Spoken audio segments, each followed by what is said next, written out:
We are honored and privileged that you elected to be with us today.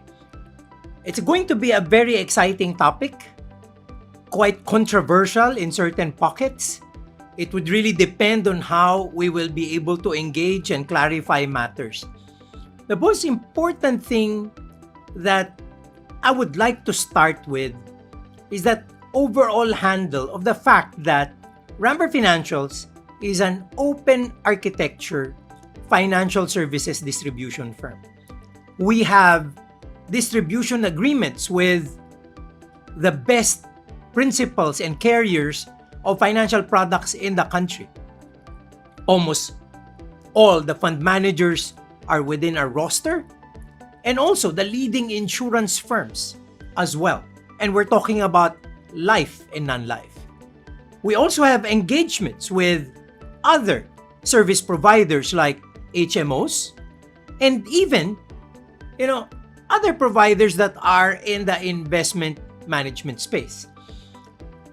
Why is this going to be very important? Because we always say this in many of our talks. There's so many ways to skin a cat.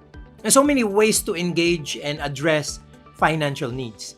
The important thing is to have a person's overall needs on the table, and maybe from there, we get to decide what product is going to be best for us and how we can possibly, and more importantly, maintain a particular set of assets and investments that will meet future goals and objectives.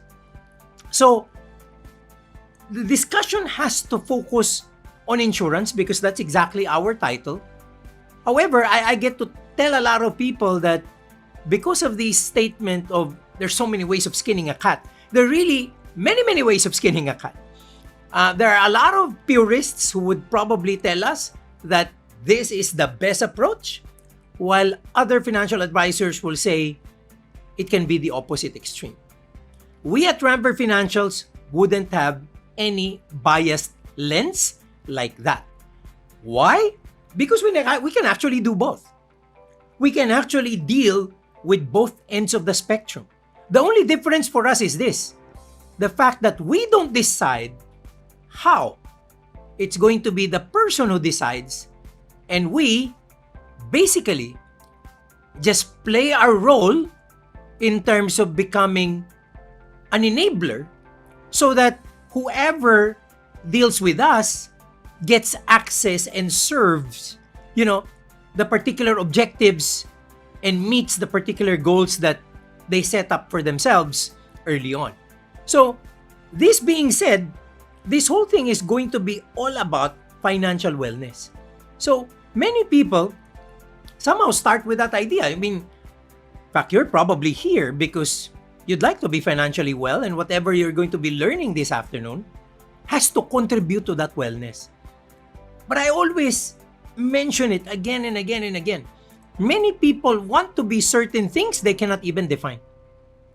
That's going to be very, very sad because you want financial wellness, but if I ask you, how do you define financial wellness?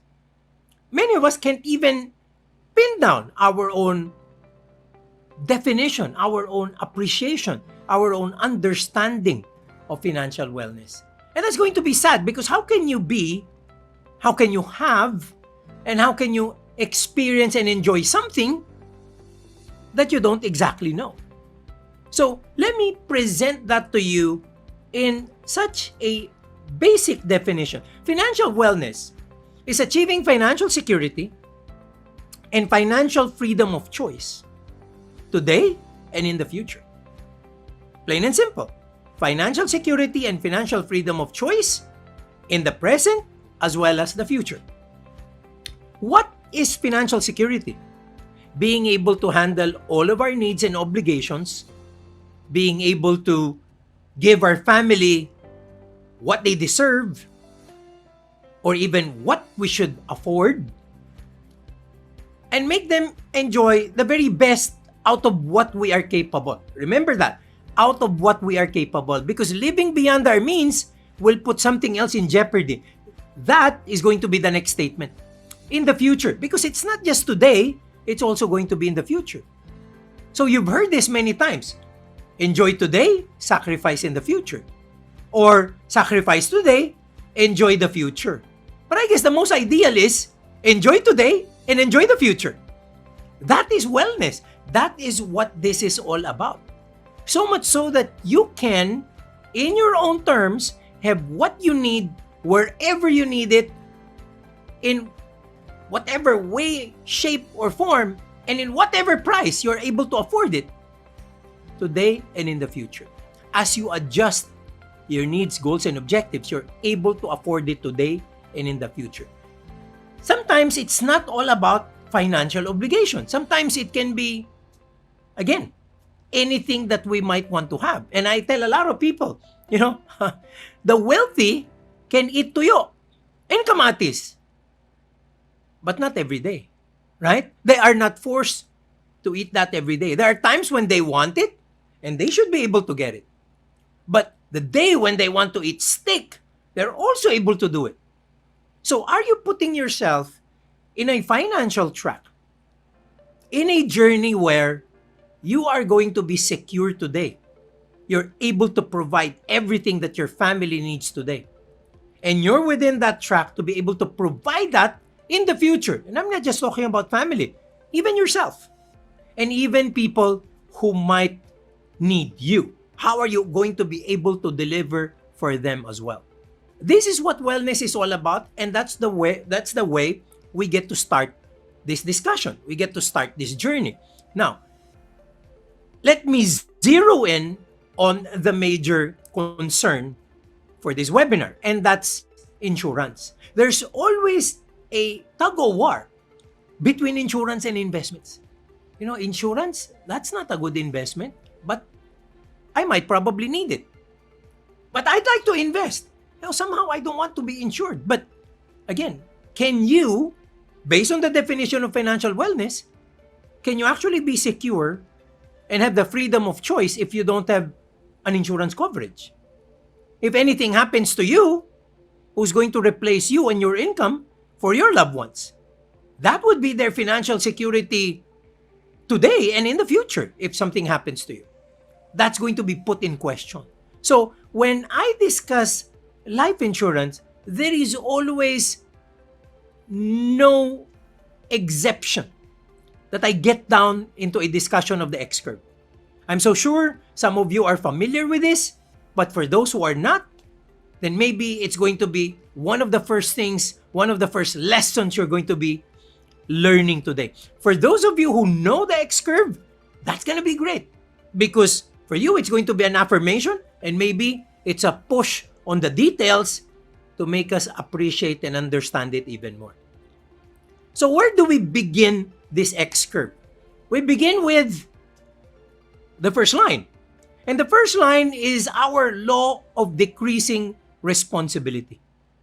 What does that mean? When we start out of life, when we get into adulthood, we have more responsibilities and we're not earning that much yet. It is a time when you start having a family, and you know what? Millennials and Gen Z, they're pushing this back. For good reason. Not to have the obligation for loved ones, you get to push it back, hopefully giving you time and opportunities to create resources so that when you need to be there and become responsible for loved ones, that you are in a better situation. That's the reason why people are pushing it back. But there are pros and cons to that. See, once you push it back, you're also going to be taking a risk of having the right partner for later. You're also going to be taking a risk on maybe your biological situation. Would it be great to have a child closer to when you're 40 or 35? You can be more financially stable, but physical capability is another story. OB-GYNs will tell you that the best childbearing ages will be somewhere between 25 to 30. So, we will have to contend with that. But let's go back to this, because this is the financial consideration. once you rear your family, start educating your kids, it's going to be an expensive, experience altogether. And as you grow older, your responsibilities will go lower. They'll be, and this is real. The elementary school expenses basically would be a little bit more expensive than college. You will check that nowadays. That's real. But in the sense of like making them finish, then your obligation disappears or gets to be so minimal that to a certain point, as you get older, all of these obligations are out of your hands. This kind of presents quite an irony, right?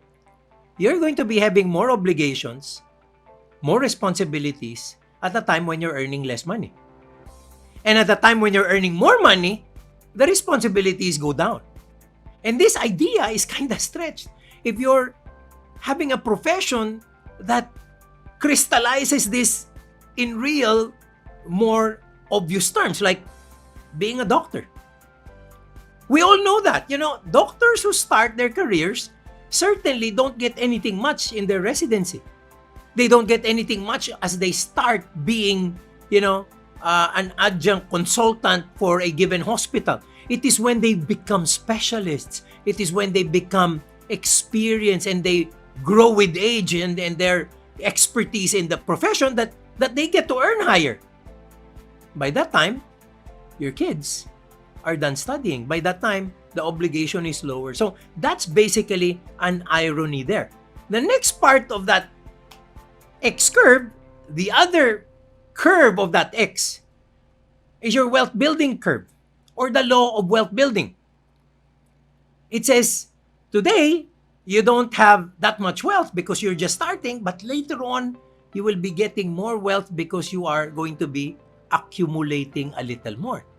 So your earnings, as you grow, as you shift from just active income to passive income and grow your base and expanding your potential, you're going to be earning a lot later.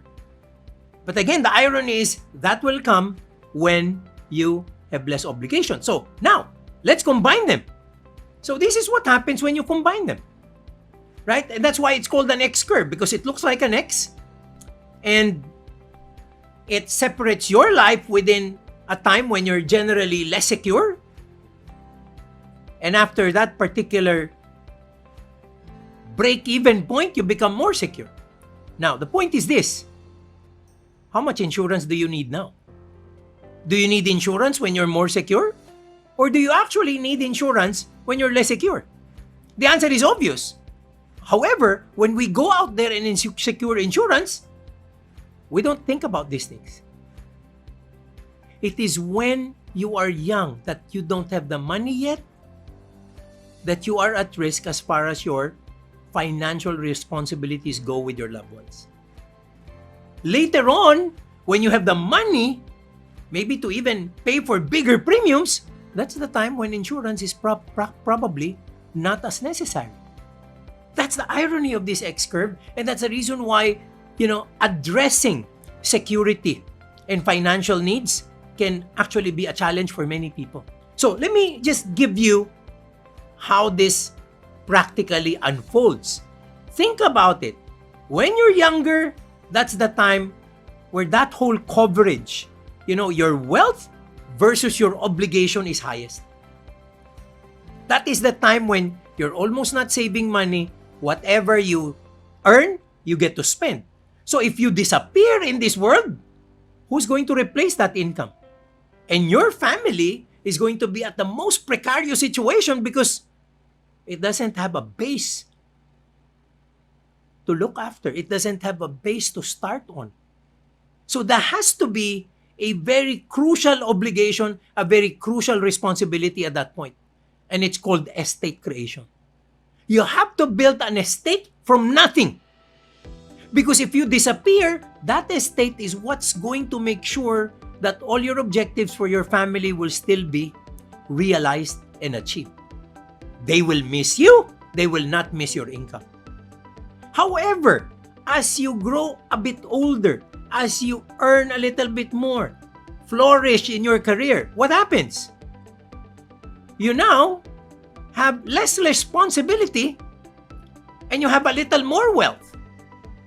So if you're going to take a look at it, the insurance requirement now goes down to 4 million, but you now have money in investments, whether it's in a stock or a mutual fund or a set of bonds or even a time deposit, you already have a base there. So that will go to your family if anything happens to you. So what does your family need now? It's not the 5 million, it's 5 million minus 1 million. Now this is simplifying it, huh? Let's make sure that, you don't misunderstand me. This is just simplifying it because, again, as we get wealthier, we also borrow money to leverage on investments, right? So we buy real estate, we mortgage some assets to accumulate. It's also nice to cover that with insurance. So it's not necessarily almost always lowering your coverage. I'm just saying you lower the coverage based on obligation. There are times when there are other needs of insurance that you still need to put on the table. What I'm driving at here is how it transcends. After that break-even point, guess what happens? You now need less of insurance because you have more wealth now. The insurance now becomes 2 million and the wealth is now 3 million. So much so that when you really take a look at this, there will come a time when you'll probably not need insurance anymore. Because whatever happens, there is no adjustment necessary for the family. There is no requirement that, they're going to be in trouble when you disappear. You're leaving them with enough. And it's not a question of if they can survive. It's a question of, they can survive. And just simply, what are they going to do with what you're going to be leaving behind? So this X curve is a very, very important discussion because it drives us to realize and analyze, how much insurance do we need? And when people get to ask me, again, I always tell them, especially because of this X curve, you will have to get into a minimum of 3 times your annual income just for adjustment purposes. Just for adjustment purposes. That doesn't even mean that they're going to be surviving. After 3 years, obviously they just spending what you've left behind. So they will still have to look for jobs. They will have to adjust. If your wife or spouse has, been left with like a couple of kids, I don't know, maybe she needs to work or she needs to be dependent on maybe a father or a mother or a brother or a sister, or she might just need to marry again. So if you're going to be taking a look at this, that's the minimum. How do you now proceed to adding more to that? If you can afford a little more, then maybe you give them a 5-year adjustment, 5-year annual income. But the real propensity to cover is at 10 to 20 times annual income. Why am I saying that? Because at 10 times annual income and your family can earn 10%, then they can actually get your annual income without you for the rest of their lives. If they can earn 10%. But we all know 10% is a tough hurdle, right? So let's say 5%. If the hurdle for the family is 5% and you're covered 20 times your annual income, that means they're going to be having an estate in perpetuity producing the income that you actually should have earned if you're here. So that's key in putting the topic to rest in terms of how much. However, the real question, I think, why you're all here is to answer that question. So what type of coverage do you actually go for? What type of coverage do you require? And this particular discussion, this particular topic has become really more and more controversial as we see a lot of people in their YouTube channel saying, this is the best product and you're getting trash and garbage with that product. And then some other people on the other side are justifying that, you get more out of this and you're at risk with that product and all that. As I've said, we are Rampver. We deal with the entire spectrum. So for us, it's very important that we discuss this on a granular basis. And that's the very important one. In fact, I did a video on that just to have a more balanced approach. But you see, How can you pack things up in a 20 or 30-minute video? Very difficult. So now, what we do is that, I get to have the luxury of talking about the concept, but I will have Jason to follow through with the how. Because at the end of this, we're not talking about theory. We're talking about execution. If many of you think that this is going to work for me, then let's execute it. Let's execute it to the point that what we have on the table should be a base from which what or where you can select. Because we also invited Andrew, who comes from Atram, which is the top performing fund management and investment house in this country. So we are here not to debate and discuss an issue to that. We're here to say that we're going to be all about execution. And at the tail end of it, the fact that we can do something about it. Many of you will be disappointed because I will say it up front. I won't have anything against VUL. I don't. VUL can be a good product for the right person. It can be the worst product for the wrong person. On the other extreme, BTID can be the best product, most efficient, most cost-effective, but can also be the worst product for a person where such a product becomes a total mismatch. That is the truth.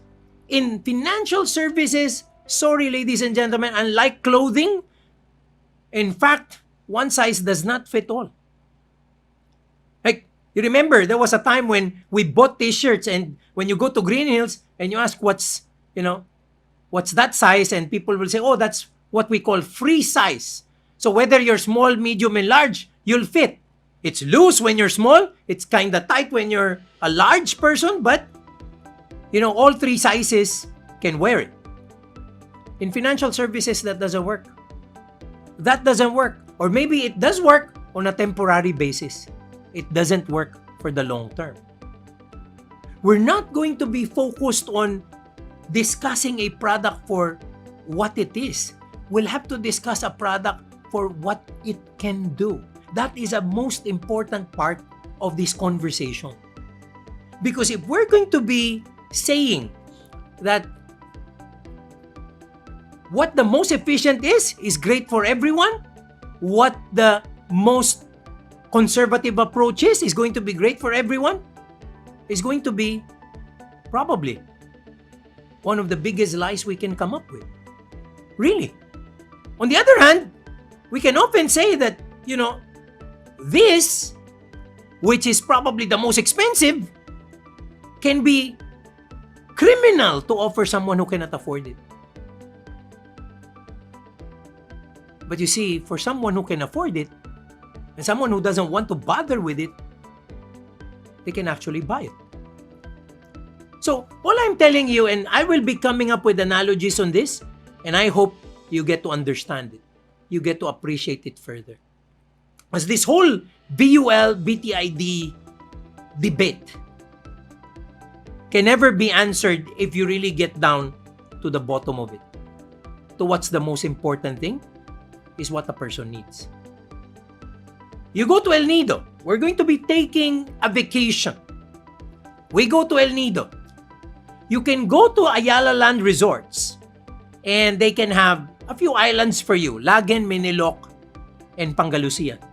Okay? You can also go to a 2 or 3 star resort in El Nido and have the same beach experience, the same island hopping, but there's going to be a difference. The guy who patronizes El Nido Resorts by Ayala Land actually pays one amount and everything's going to be part of it. The plane, the meals, except for a few drinks that you order, even the merienda, the snacks you're served after the airplane ride, that's all covered. That's all covered. You don't need to contract anything more. The excursions of going into, certain islands, the experiences of Snake Island, of all of these, snorkeling sites, mountain climbing, that's all part. You just have to make a choice. That's all part of what you have paid. No hassle, no inconvenience, you get a vacation of your life. Is it expensive? Yes, for good reason. Now you can go to another resort and it can be as good as Lagan and Minilok. It's also within the El Nido area. But because it's a standard resort, you will have to pay for your own airfare going there. You might even have to arrange your own transfer from the airport to that resort because not all of them provide it. Second, you will have to order breakfast, lunch, and dinner depending on what you want based on a certain menu, and you pay what you order. So you don't exactly have an idea of what will transpire. There would be choices that you need to make. Even your excursions now, you probably will have to relate to a set of boats or people who manage the boats and negotiate separately where you want to go, what time you want to go, what day you want to go, and you're going to be paying them separately. Is it going to be the same experience? No. It's going to be cheaper, obviously. You make that choice. If you're now a backpacker and you'd want to take the road of efficiency, then you take that other resort. But if you're going to be Rex Mendoza, what are you going to do? Are you going to put things at risk, or you're just going to pay for it and look forward to the grand vacation of your life? That's the reason why, ladies and gentlemen, I can tell you that it's a free market out there. I know there's no such thing as a free lunch. That's the same concept in principle, but it is up to us to make our choices. So there is no point trashing any type of product. There is no point on that. The key to a balancing act between getting pure insurance and an investment to go with it is going to be a function of certain concepts, certain priorities. What's your goal for the coverage? What your coverage should be has to match the goals you have for it. Okay, fine. If you just want pure life insurance, that's okay. You can get term. However, if you require critical illness, there are only a few companies, I can't even name one, who'd probably have a good critical illness cover to attach to a term policy. Normally, life insurance companies don't put critical illness riders in their term policies. So if you require a critical illness cover, how are you going to get it? If it's going to be VUL, you can attach those critical illness riders. The trouble is this: can't you secure that elsewhere? Yes, much like the boat ride, much like the meal, you can.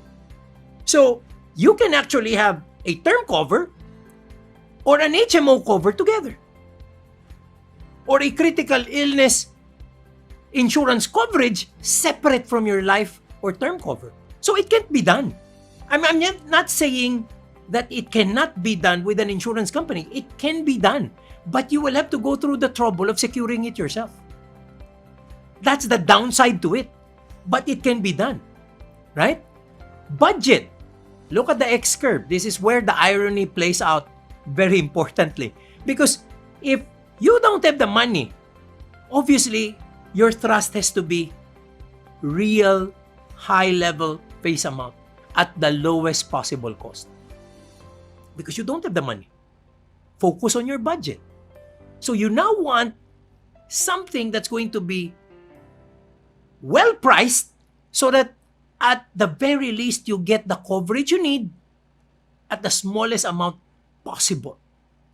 However, if budget is not a question to you, why lose sleep over it? I mean, that's the difference why people can eat in high-end candlelit restaurants and people just have to take on Jollibee or McDonald's or Mang Inasal, right? Not that these are bad comparisons, but it's a function of one making a decision of what works. How about your acumen? Are you well off in managing financial instruments? Can you really make sure that between now and 15, 20 years from now, you're able to manage your portfolio? Because on one side of the extreme, they will manage it for you. Here, you should manage it yourself. So clearly, the issue is access to relevant instruments. Can you really access those instruments? If you like an investment in a global fund, if you like an investment in a diversified fund, a balanced fund that even has commodities, multi-asset, do you have access to that?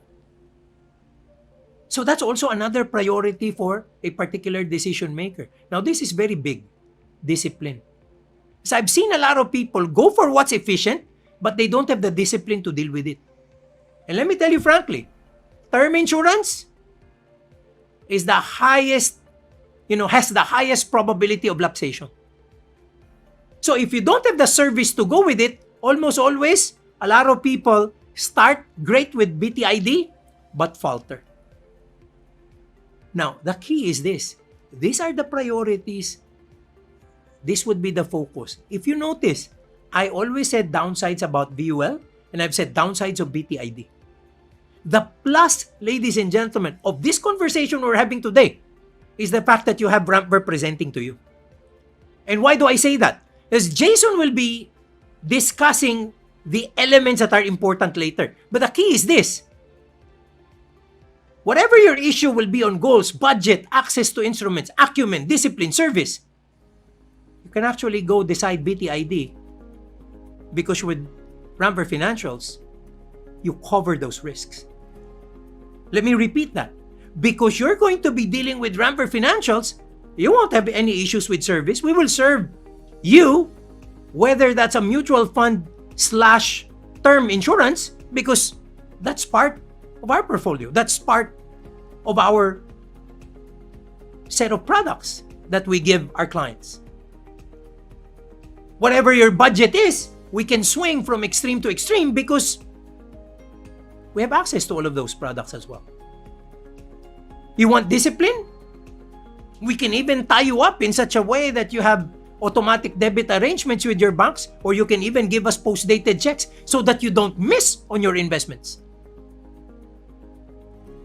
And because you can have issues of budget, we can have a term insurance that we've already done some due diligence on, and we can tell you that it's going to be one of the best priced term insurances in the market. As I say this, ladies and gentlemen, I will always get to compare, and I'd want to be very, very frank about this. There are people who discuss this in a very theoretical and purist sense. But that's not who we are. We want to be able to discuss this in a practical and actionable approach. Because at the tail end of the day, we don't want to excite you, and then when you ask the question, so how do I do it? Then it cannot be done. That's the worst part. When people tell you, you should be able to do this, and when you're about to, things crumble because you don't know how. The other thing that I'm putting a risk on is this, about the purist discussion. I don't want to discuss things because they're in vogue, because of what's happening outside. That's the worst part. The fact that I can tell you, okay, the cheapest is GYRT. What's GYRT? Group Yearly Renewable Term. So my question is this, how do you get that rate and how do you get that product? You have to be part of a group. You have to be able to get this as a voluntary policy, as a voluntary extension of your group cover, maybe through your employer, maybe through your group insurance policy as a company. But on your own, can you become a group policy holder without any group to bank on? How's that for execution? Ang daling sabihin, ang mura nun eh. Pero paano mo makukuha? there's this other concern I have with that. Okay, you're part of a group now. You can get GBLI or Group Voluntary Life Insurance. You see, the thing about this, ladies and gentlemen, I just need to tell you, I became the president of an insurance company. And I started my career in an insurance company. So I know the ins and outs of all of these products. And I just have to be honest about it because that is a real metal. That is what we have to offer. So ang issue dyan ganito, nakuha mo yung group term as an extension of a group policy. You're not gonna get a policy, you're gonna get a certificate because you're part extension only. Guess what happens in 3 to 5 years when you're about to leave that group? What if you resign? What if you're getting out of that group? What happens to your term policy? Does it lapse? Obviously, you're a certificate holder. You're not a policy holder. And let me tell you this, you can convert it to a whole life policy, but the life insurance company will tell you what are the products you can convert it to. You cannot choose from all the products of the company. When you're converting a group life or a group term certificate, they will tell you 2 or 3 products that you can move to. And at that particular time, all the things you have as benefits of BTID crumbles to the ground. That's exactly what happens. It crumbles to the ground. Okay? So, clearly, this whole thing about purist discussions, I'm going to be worried. Right?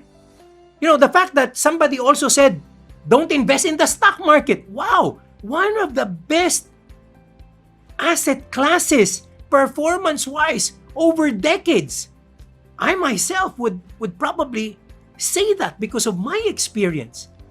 And why can someone say, don't invest in that? It's because it's down today. The advice is relevant today. And I can tell you, very easy, fixed income will beat stocks in the last 2 to 3 years. If that's the back testing that you're gonna do. So I can actually do something to present a hypothesis because I choose the data. But what if you go back 10 years? What if you go back 20 years? Oops! May problema tayo, di ba? Because at that time, iba na yung stocks. So why will I not tell you to have an equity portfolio, a managed equity portfolio? Yes, that over time would have done better than fixed income. It's logical. Risk return lang eh. Doon pa lang sa concept ng investment na yun, risk return, nagkatalo na tayo eh. Now, if I'm gonna tell you, then I'm going to be what you call a fair-weathered financial guru. If things are okay, this is what I advise. If things go different, I will advise you differently next time. Mahirap yon. In Rampver Financials, we're all about asset allocation. So whatever the weather is, you will not only survive, you will have to thrive over time. And the measurement and the barometer for that is you fulfilling your financial dreams. What we want is to make you fulfill financial dreams. It has to be pragmatic, it has to be actionable, it has to be done and executed. That's the issue. Many people miss out on that. You have a goal, and based on that goal, you will have to execute. It's very easy to discuss theoretical stuff. But will you put your family's welfare at stake because you want to be a purist about this? That's going to be very, very concerning. As in Rampver Financials, naintindihan namin eh. There are really people who, sometimes would go for what they want. For the longest time, we told people, don't go directly to the stock market. Mutual funds ka muna, managed funds ka muna. Yes, you're gonna be paying fees, but you're still learning about it. And your money is small. It's so hard to gamble with small money. Now, if you do this for about 5 to 10 years, you'll have bigger money, you'll have better acumen, then you can go into direct stocks. Pero you know what we realized? Talaga namang may matitigas ang ulo, di ba? They will go to direct stocks, whatever you say. So what did we do in Rampver Financials? We also partnered with stock brokerage firms. The concept becomes, hindi naman namin kayo mapipigil eh. Di mabuti pa, tulungan na lang namin kayo. So, we're now partnering with MyTrade, we're partnering with UTrade. At the very least, our clients will be in the right hands. Ganon din dito. Even if we say that this is the policy that's best for you, you're still gonna opt for BTID because that's in vogue. So what are we doing now? Hindi ka namin mapipigil. Gusto mo BTID? O sige. Let's also give you the best arrangement. Let's also give you what's most workable and what's most executionable. The key to comprehensive wealth management, it's not just investment management. It goes for wealth enhancement, wealth and asset protection, and legacy planning. Because insurance is not a standalone financial service. It has to be part of a whole portfolio that includes all of these other products. And in the discussion and the balancing act between growth and risk, tax treatment, access and liquidity, and distribution, we go for an optimized personal net worth and asset value. That's the end in mind. So ladies and gentlemen, when you think about life insurance, think about a necessity. Think about a must. Many of you need it now, and many of you haven't acted on it. Please do. That's the reason why we do what we do. We want people to be jolted out of their degree of comfort. Because can you imagine? May COVID nga ngayon. Ngayon mo kailangan ng life insurance eh. There is so much risk out there. I don't know why people are not being concerned about their coverages. You know, it's cheaper to buy life insurance 10 years too early than to buy it 1 minute too late. It's not like any other financial product. It's not available all the time. You can become uninsurable. And at that particular point, even if you have the money to buy, the insurance company can always reject you. The most important thing, and that's the last thing about my piece today, is something I always end up with throughout most of the presentations I make. As in, all of the things we do about investments, and more importantly in life insurance, your decisions have to be anchored on what truly matters. The people who are special in your lives, the people who are dependent on you, the people who are the very reasons for why you do what you do. When you make those decisions, think about them. And maybe that will change your particular mindset. That will change your particular perspective. At the tail end of the day, we at Rampver Financials, we're just here at your beck and call. We're here to partner with you and to enable you with how you want to execute this. I hope I made sense. I hope I gave you value. And I'm still gonna be here. I'm going to be waiting for the question and answer portion later on. Maraming salamat po for spending your afternoon with us. And I hope many of you are finding it worthwhile that you did so. Thank you so much and good afternoon once again.